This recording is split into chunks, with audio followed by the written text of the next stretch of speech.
Howdy folks, welcome to Great Escape Farm's YouTube video on propagating stinging nettle. Today we'll go over some of the basics on stinging nettle, and then we'll actually go ahead and we'll propagate some of these plants, as well as show you some of the plants I propagated earlier this week, and just to give you an idea of how easy it is to propagate stinging nettle.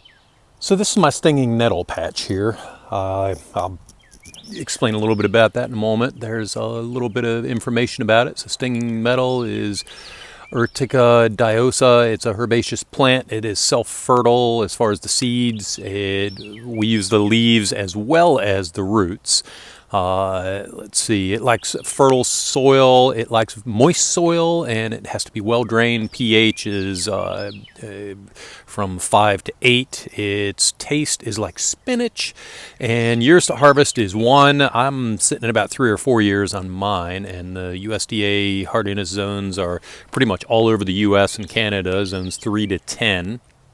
And I show it here as 2 to 4 feet. I've actually seen a lot of things online saying that it is 2 to 7 feet tall. So I actually started out over here in this corner right here with, I think, 3 plants. And as you can see, it has kind of taken over this bed. This was a square foot garden bed. It has taken up a good full 9 feet of it.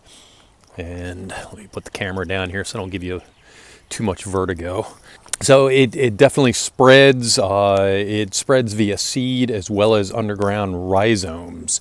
So the name stinging nettle, and mine is a subspecies of Gracilis. It has coarsely toothed leaves on opposite sides of the stalk, with some of the leaves having a purplish color in the spring. They have stingers on the bottom of the leaves and on the stalks that become more pervasive as it gets further into the spring and further into the summer. The stingers are actually something called trichomes, which are like plant hairs, if you will. They have bulbulous tips that break off when they're rubbed against, and then they act like hypodermic needles that inject you with a concoction of histamine and other chemicals that produce a stinging sensation that can last up to 12 hours. The best time to harvest is when they're in the early spring, when they're 2 to 3 inches tall, and I'm a little bit beyond that right now. Although we're early spring, we had an early spring this year in zone 7, and these things are in some cases 6 and 7 inches tall. You can also harvest new growth from the tops of the plants all the way up until they flower. According to Wikipedia, after the nettles enter the flowering and the seed stage, the leaves develop cystolates, which can irritate the urinary tract. So you don't want to really eat them after that. Stinging nettles spread via seeds and underground rhizomes, forming a dense colony, as you can see here in front of us. According to Wikipedia, this plant is very nutritious, and it's high in vitamin A, C, iron, potassium, magnesium, and calcium. It also has a high percentage of protein for a green. Heating and cooking deactivates the stinging.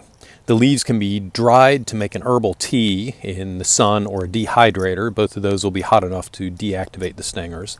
They can also be blanched in boiling water and then cooled in ice water. And they can be cooked in either a skillet or an oven.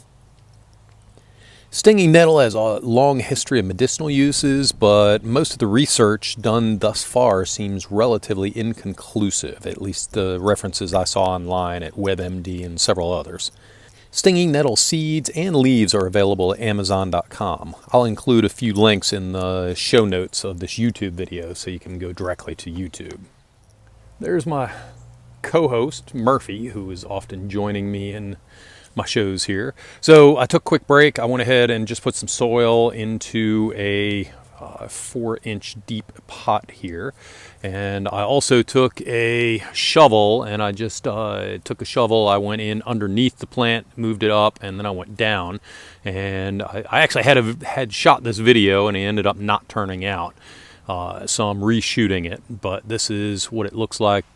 So basically we have the rhizome here. If you get a big long rhizome, you can just cut it up into pieces with a knife, and you can see the hairs on there starting to come out. So the way to plant this is you want it 1 inch to 2 inches deep.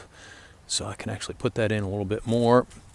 And what we're trying to do is get the rhizome under. Ouch. One of them got me.